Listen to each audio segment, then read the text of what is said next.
제가 내용을 읽어보겠습니다.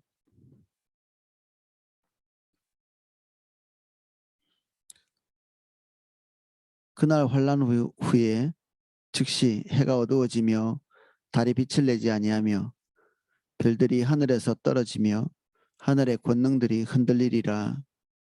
그때 인자의 징조가 하늘에서 보이겠고 그때 땅의 모든 족속들이 통곡하며 그들이 인자가 구름을 타고 능력과 영광으로 오는 것을 보리라.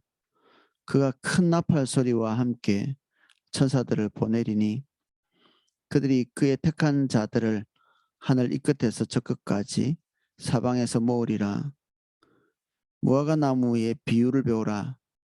그 가지가 연하여지고 잎사귀를 내면 여름이 가까운 줄 아나니 이와 같이 너희도 이 모든 일을 보거든 인자가 가까이 곧 문 앞에 이른 줄 알라.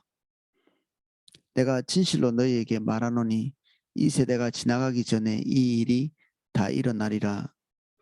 천지는 없어질지언정 내 말은 없어지지 아니하리라. 그러나 그날과 그때는 아무도 모르나니 하늘의 천사도 아들도 모르고 오직 아버지만 아시느니라. 아멘.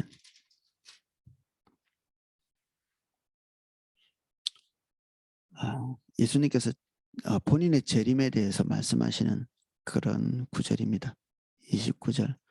그날 환란 후에 즉시 해가 어두워지며 달이 빛을 내지 아니하며 별들이 하늘에서 떨어지며 하늘의 권능들이 흔들리리라.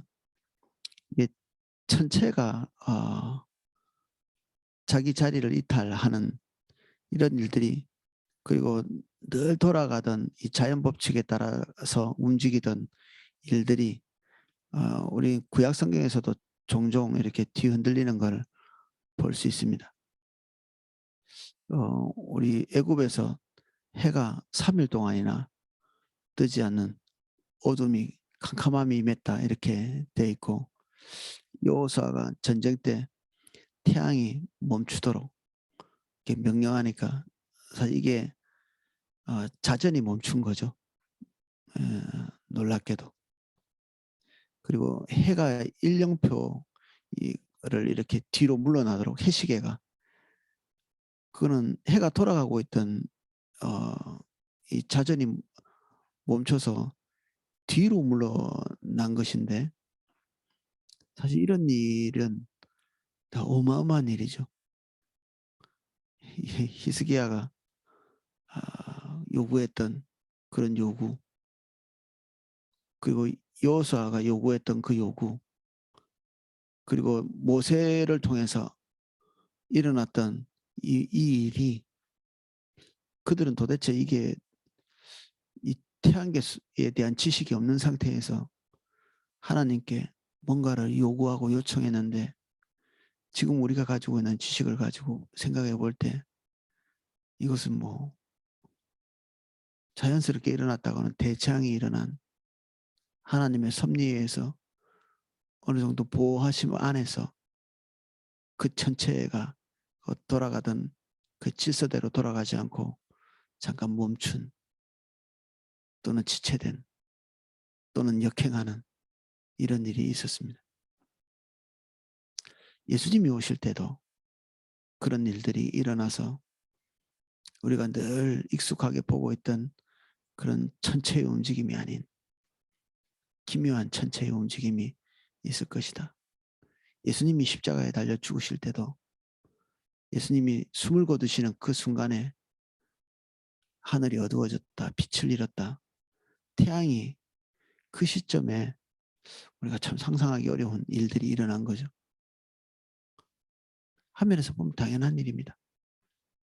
그 모든 것, 우주를 창조하실 때 적극적으로 개입하신 창조의 주체께서 십자가에 달려 죽으시는 그 시점에 피조물인 듯들 온전하게 그냥 있을 수 있겠나. 그래서 태양이 빛을 잃고 어둠이, 도대체 이게 태양계에 어떤 일이 있었는지 우리 뭐 상상하기 어렵지만 수십만 도씩 핵분열에 의해서 열을 내고 빛을 내보내는 태양이 빛을 내지 않았다. 표면 온도가 6,000도나 되고 하는 이 어마어마한 이 불덩어리 같은 이 핵분열이 창조의 주체이신 예수님께서 죽으시는 그때 빛을 잃는 창조의 주체께서 하시는 이런 일들 속에서 자연계가 이 반응을 보이는 거죠. 탄식한다는 얘기도 자연계에다 붙이잖아요. 그리고 산들과 바다에게 명령하시면서 찬양하라고 얘기하고 계시고 우리는 알지 못하는 어떤 세계 안에서 그들도 인격체라고 보기는 어렵지만 하나님 앞에서 굴복하고 하나님의 명령과 하나님의 질서를 따라서 움직이는 그런 대상이죠.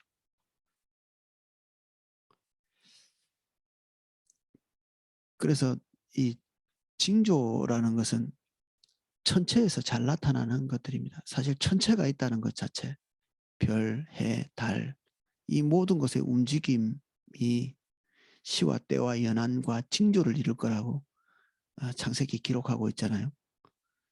이런 것들이 하나님의 때를 어느 정도 우리가 잘 모르지만 반영하는 어떤 부분이 있는 거죠.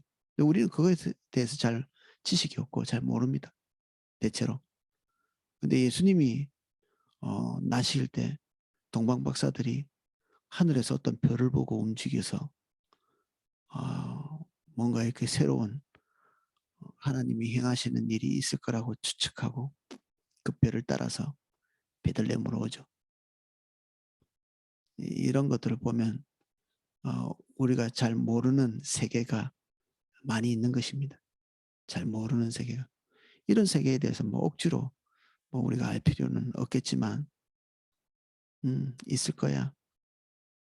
충분히 있을 수 있어. 이렇게 생각해두면 좋을 것 같습니다.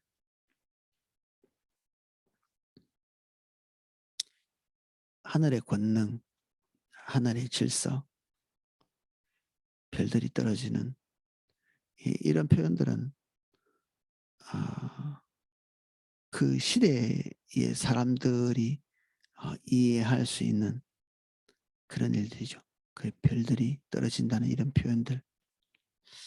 해가 어두워지고 달이 빛을 내지 않는다. 30절. 그때 인자의 징조가 하늘에서 보이겠고 그때에 땅의 모든 족속들이 통곡하며 그들이 인자가 구름을 타고 능력과 영광으로 오는 것을 보리라.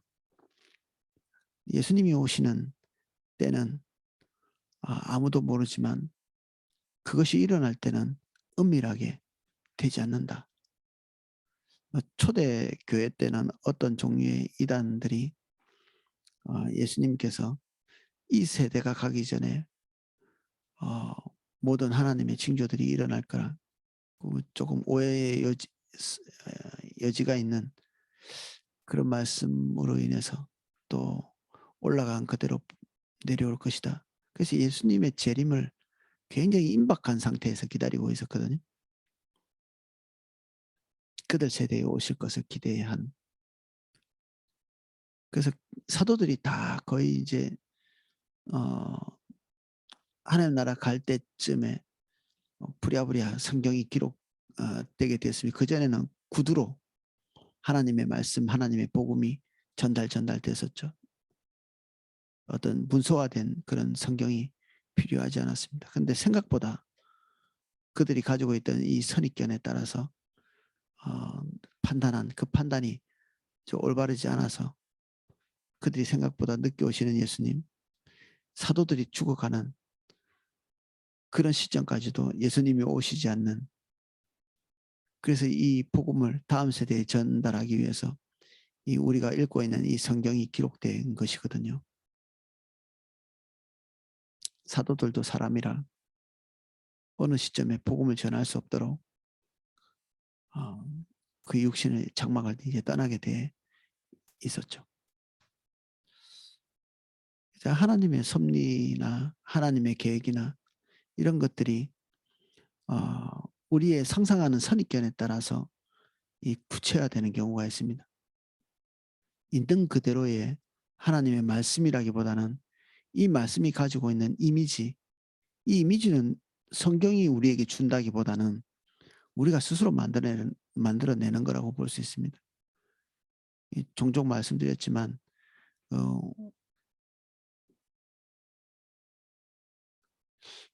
마르틴 루터가 우리가 존경하고 그리고 흠모에 맞지 않는 이 위대한 하나님의 사람이 천동설을 주장했거든요. 왜냐하면 성경 말씀이 가지고 있는 그 뉘앙스 때문에 그렇습니다. 세상이 하나님의 말씀으로 든든히 서 있느니라. 이 말씀 때문에 든든히 서 있어? 그러면 지구는 움직이지 말아야지. 이 땅은 움직이지 말아야지. 지금 우리는 그 말씀을 또 다른 방법으로 생각하거든요.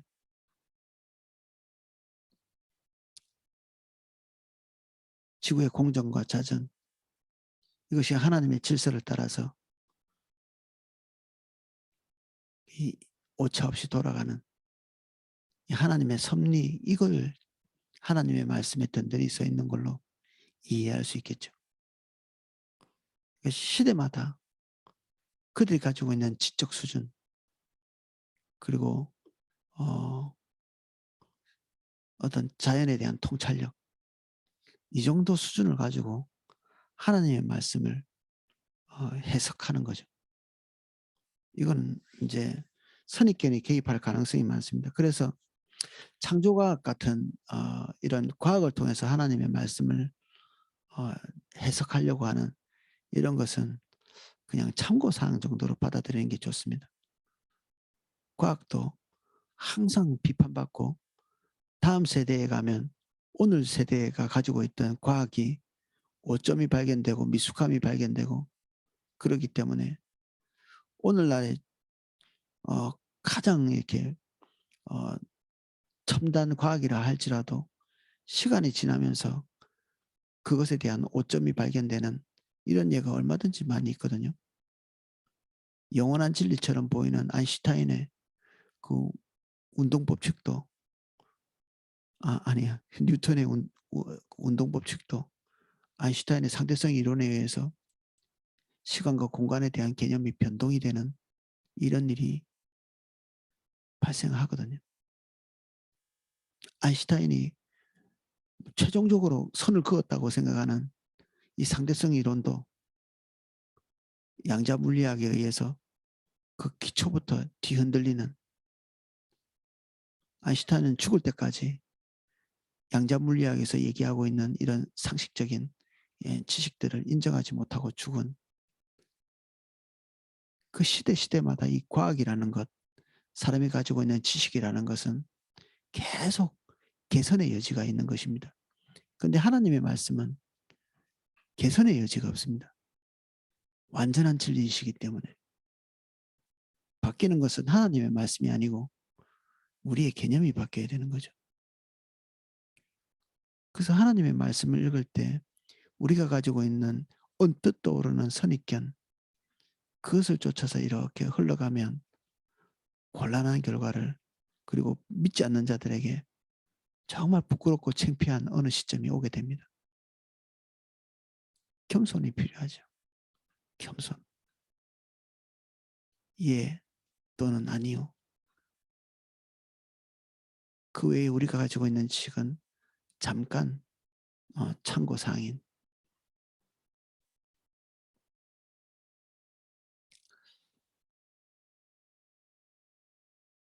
그래서 성령님의 그 초월적 은혜가 필요합니다.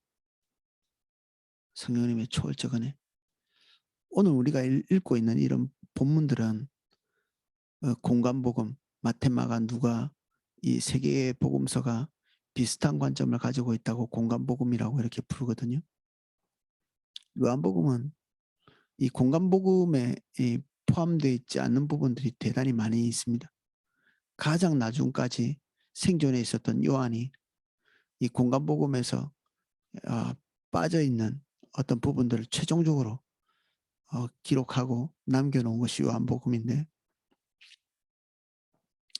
마태, 마가, 누가는 그때까지 어, 대상을 조금씩 달리하면서 하나님의 말씀, 예수님의 모습, 이것들을 어, 기록한, 거기에는 중첩되는 부분들이 많이 있죠.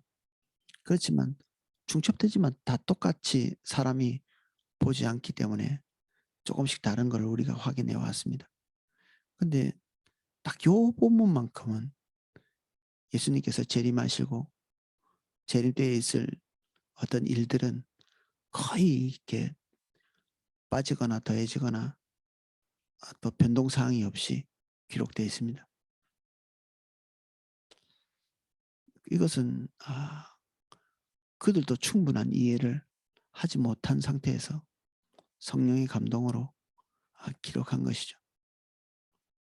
하나님의 감동이 하나님의 머릿속에서 나왔기 때문에 인간이 그것을 다 이해했을 거라고 추측하기는 어렵겠죠. 어느 정도 것 이해하고 하나님으로부터 온 것이 맞다, 이렇게 추측할 정도만 안 거죠. 저도 제가 기도 사역이나 또 우리 치들과 같이 하나님의 뜻을 분별할 때 사실은 모든 것을 다 알고 말하지는 않거든요. 제가 잘 모르는 것은 본인들이 알고, 또 그래서 홀로 하나님의 뜻을 분별하기보다는 가능한 한 많은 사람들이 모여서 분별하고 하는 것이죠. 그런 의미에서 보면 이번 주에 사무 처리해야 할 때 제가 방송으로 이렇게 보니까 거의 식사하러 다 가시고 남아있는 분이 거의 없더라고요. 그러나 이 교회의 중요한 문제를 거론할 때는 가능하면 좀 이렇게 많은 분들이 남아서 이게 하나님의 인도를 따라서 가고 있나 좀 살펴볼 필요가 있습니다. 우리 성도님들이 뭐 알아서 잘하겠지 이렇게 생각하시고 너무나 믿고 그냥 거의 대부분 다 그 사무처리회를 참석하시지 않더라고요. 그러면 어, 믿고 신뢰하는 것은 좋은데 하나님이 우리 각 개인에게 주신 분별력은 사용하기가 어렵죠. 더욱 교회가 정확하게 하나님의 인도를 분별해 나가기 위해서는 거의 대부분의 성도님들이 이런 사무처리회나 그 교회가 나아갈 중요한 방향을 결정할 때 그 자리에 있어서 하나님 뜻을 분별해야 됩니다. 포기하시면 안 되고, 좀 배는 고프지만 참고 그 시간에 이게 뭐 10분, 20분 정도 참으면 되니까.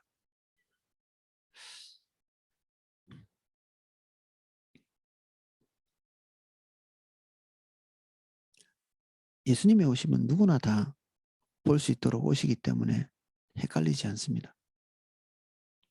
그래서 초대교회에서 있었던 이단 집단들처럼 이미 하나님이 은밀한 곳에 오셨다고 하는, 그리고 예전에 그 안식교는 처음 출발할 때 그 예언 사역이 강한 어떤 그 리더의 말에 좌지우지되는, 그래서 예수님 오시는 날짜를 계산한다든지, 그리고 뭐 첫 번째, 두 번째, 세 번째 계속해서 예언이 틀려져 나가니까 은밀하게 영으로 임하셨다, 뭐 이런 식의 얘기도 하고, 어리석은 일이죠. 어리석은 일입니다. 믿는 사람이나 믿지 않는 사람이나 주 안에 있는 사람이나 주 안에 있지 않은 사람이나 이 땅에 살고 있는 모든 사람들이 다 예수님의 강림, 예수님의 재림을 보게 될 것입니다. 의심의 여지 없이.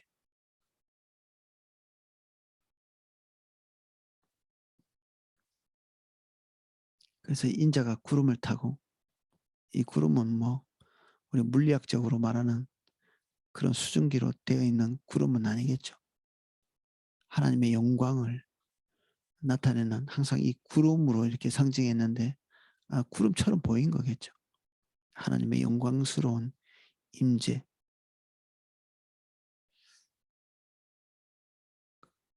그 구름을 타고 능력과 큰 영광으로 오는 것을 보리라.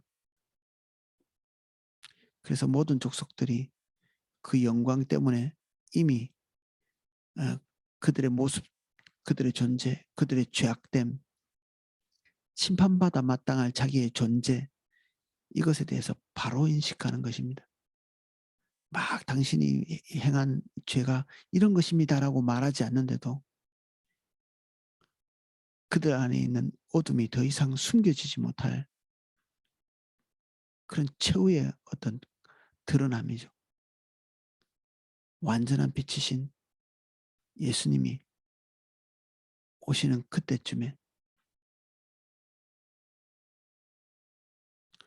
제 친구가 담배를 많이 폈었는데 교회를 다니면서도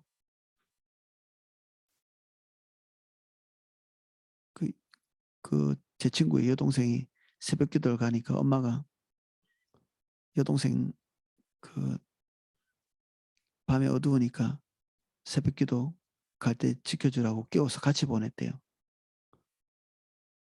근데 제 친구는 그때만 해도 믿음이 없었기 때문에 동생만 예배당에 들여보내고 자기는 밖에서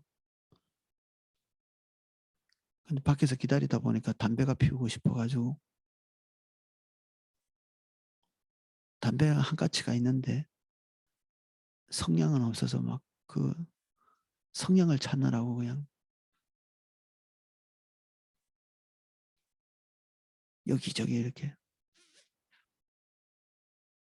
근데 그 어두울 때, 그 새벽 어두울 때 담배를 피우기 위해서 이거 뭐 저거 찾는데 그 찾다 보니까 벌써 해가 중천에 떠 있는. 그때 자기가 깜짝 놀랐다고 하더라고.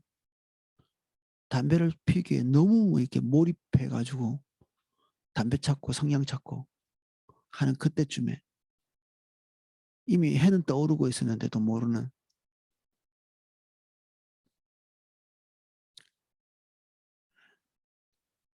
그가 큰 나팔 소리와 함께 천사들을 보내리니 그들이 그의 택하신 자들을 하늘 끝에서 저 끝까지 사방에서 모으리라. 이런 엄청난 일이 일어나고 있는데도 불구하고 사람들이 그런 일이 일어나고 있는 순간에도 눈이 가리워져서 지금 현재 일어나고 있는 일이 무슨 일인지를 잘 모르는 하나님의 재림이 일어나고 예수님의 재림이 일어나고 그리고 이 끝에서부터 저 끝까지 믿는 자들을 모으시고 함에도 불구하고 눈이 가리워져서 그것이 무엇인지를 또 잘 모르는 분명히 뭔가 눈에 보이는 것이 있고 인식되어지는 것이 있고 그들에게 대재앙이 닥친 것을 알매도 불구하고 그들이 알아야 될 것은 제대로 모르는 늘 일상적으로 돌아가는 대로 그냥 그렇게 살고 있을 때 빛은 임하고 예수님은 재림과 함께 그분이 행하시고자 하시는 일들, 약속하신 일들은 일어나는 무화과나무의 비유를 배우라. 그 가지가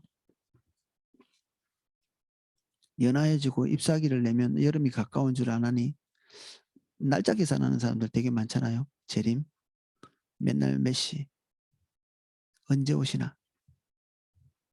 주로 그렇게 날짜를 알고 싶어하는 분들이 이 예수님께서 지금 이 때에 대해서 말씀하시는 이유가 뭐냐면 깨어 있으라고 한 거거든요. 언제? 그 오실 때 깨어 있으라는 게 아니라 지금 깨어 있으라는 얘기입니다. 지금. 그들의 태도, 자세, 그리고 마음가짐 이게 지금 실시간으로 깨어서 잠들지 말라는 얘기인데 사람들이 날짜를 하고 그리고 조바심을 내고 때로는 두려워하기도 하고 이런 것은 지금 현재 잠자고 있는 이 잠에서 깨고 싶지 않은 것이죠. 근신하고 싶지 않은. 그래서 날짜를 정확하게 알아서 오실 그때 깨려고 하는 의도가 올바르지 않습니다. 이게 날짜가 아닌 게 그 무화과 나무의 비유에 대해서 말한 것처럼 어느 시점에 잎이 나고 어느 시점에 열매를 맺고 이런 것은 나무의 상태에 달려 있는 거죠.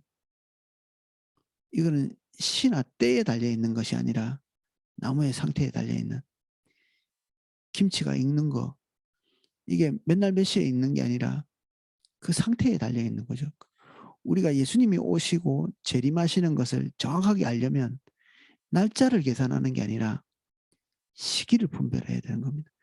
지금 하나님께서 말씀하신 대로 예수님이 말씀하신 대로 이게 세상이 이 하나님께서 말씀하신 징조가 익어가고 있는가? 무화과 나무의 이 나무가 잎사귀를 내고 열매 맺을 때가 되어가고 있는 것처럼 이런 것이 시기가 익어가고 있고 무르익어가고 있는가? 이런 것들을 보고 통찰하는 거죠. 날짜를 계산하는 게 아니라. 그래서 그런 징조들이 있을 때마다 깨어서 반응하는. 그래서 한면에서는 모든 사람이 종말적인 일생을 보내야 되는 거죠. 모든 사람에게. 근데 인간은 영원히 살지는 않잖아요. 우리가 주님이 오실 때까지 살아있지 못할 경우가 더 높습니다. 지금까지 우리의 믿음의 사람들이 주님 오실 때까지 산 사람이 없듯이 뭐 내일 오실 수도 있겠죠.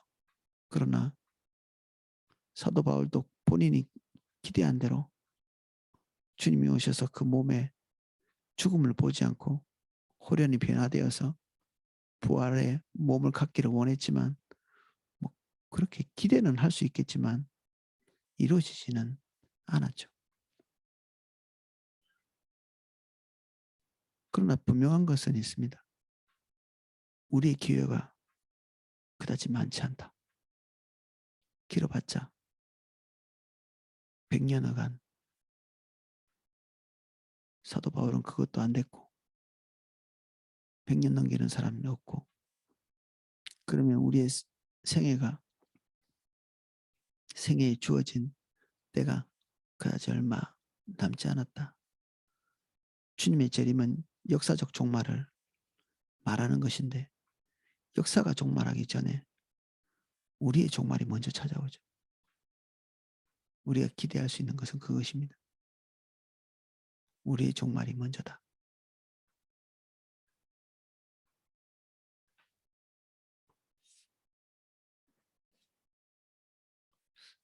이와 같이 너희도 이 모든 일을 보거든 인자가 가까이 문 앞에 이른 줄 알라. 그래서 때와 시는 알 수 없지만 이런 징조를 통해서 어느 정도의 인식을 할 수 있다. 감지하라는 것입니다. 내가 진실로 너희에게 말하노니 이 세대가 지나가기 전에 이 일이 다 일어나리라. 지금 이 말씀을 하시는 것은 예루살렘의 멸망에 대한 이야기를 포함하고 있습니다.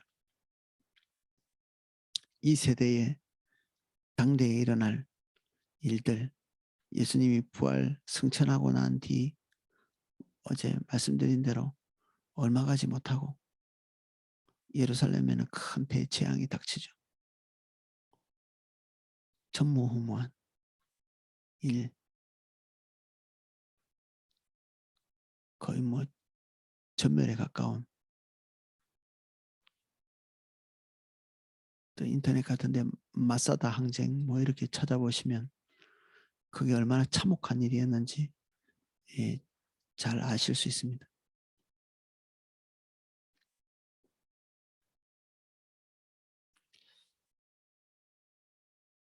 예수님께서 말씀하신 이것이 뜬 소문이나 단지 사람들을 경각시키기 위한 그런 어떤 구호가 아니라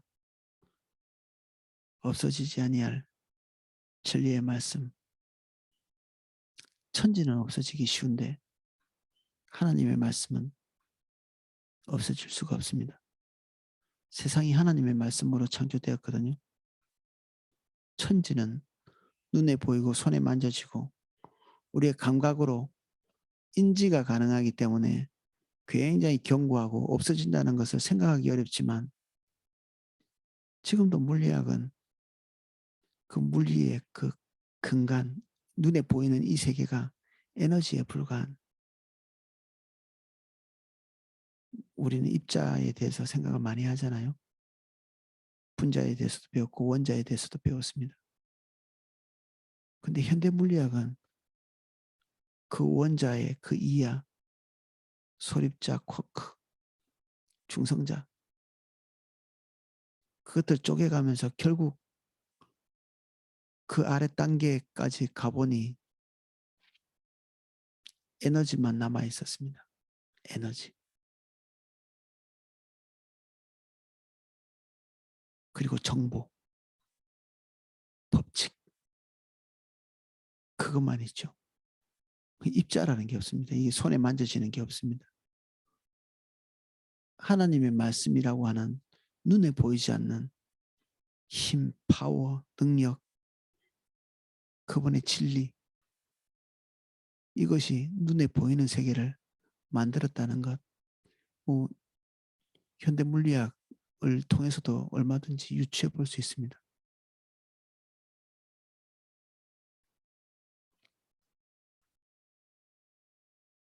천지는 없어질지언정 내 말은 없어지지 아니하리라. 그러나 그날과 그때는 아무도 모르나니, 이건 날짜를 얘기하고요. 하늘의 천사들도 아들도 모르고 오직 아버지만 아시느니라. 이스라엘의 결혼식에 대해서 일전에 말씀드린 적이 있는데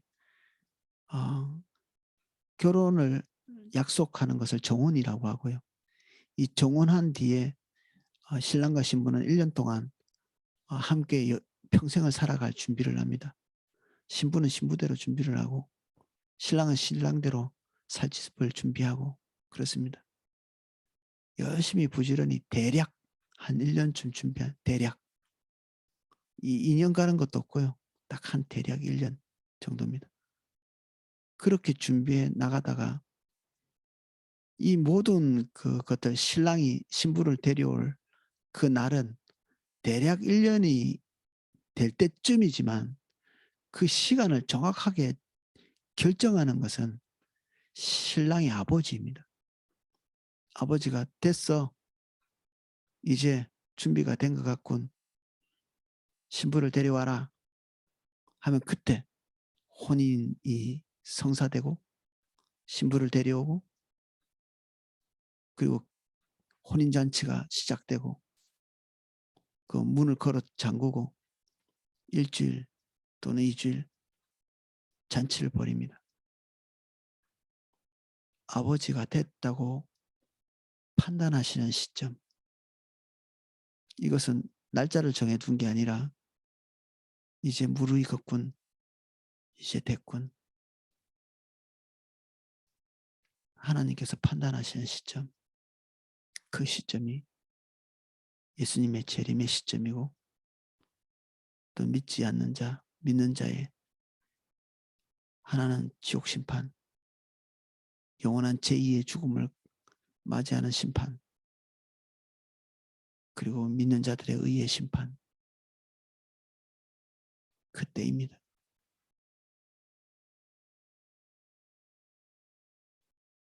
오직 아버지만 아는 그때.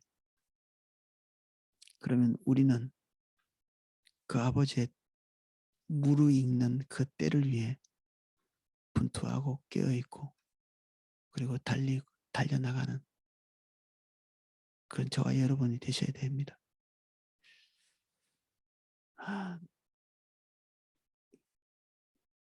오늘은 여기까지 살펴보겠습니다.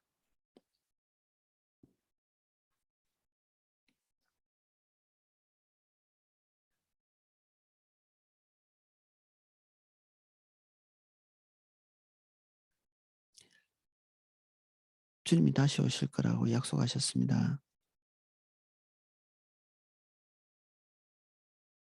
우리가 그때를 측정할 수 없으나 예수님께서 우리에게 기대하고 경고하시는 바는 오늘 우리가 깨어 있는 것입니다. 내일은 우리에게 영원히 오지 않습니다. 우리에게는 오늘뿐입니다.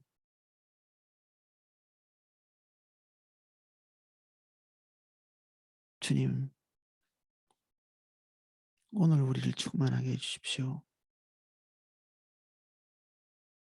오늘 성령께서 우리의 길을 인도하시고 오늘 깨어서 내일 오실 주님을 기다리게 해주십시오. 초대교회 성도들이 그 세대에 주님 오실 것을 기다린 것 같이, 그리고 그 육신이 죽지 않는 순간 주님이 오시기를 기대한 것 같이 우리의 기대도 긴박성과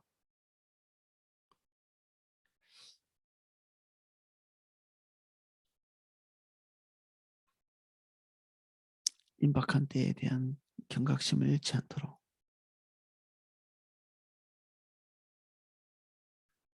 먼 미래같이 생각하지 않게 해주십시오.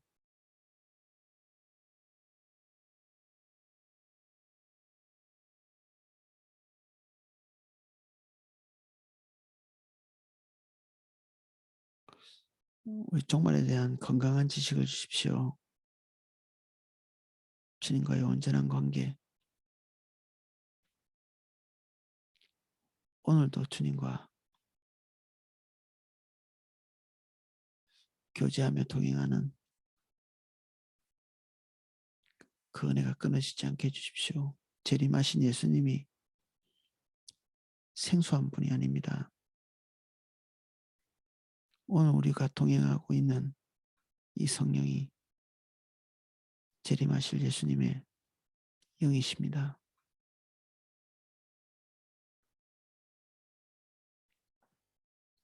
우리가 주님 더 기다립니다.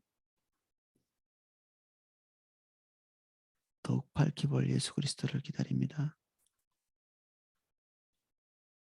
믿지 않는 자같이 두려움으로 기다리는 것이 아니라 고대하고 사모함으로 주님을 대면할 것을 기대하게 해주십시오.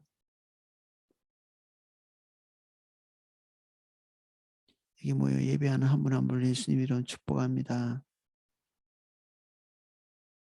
기쁜 마음으로 주님 기다리는 한 분 한 분 되게 해주십시오. 종말의 날이 고대하고 사모하는 날이 되게 해주십시오. 예수님 이름으로 기도합니다. 아멘.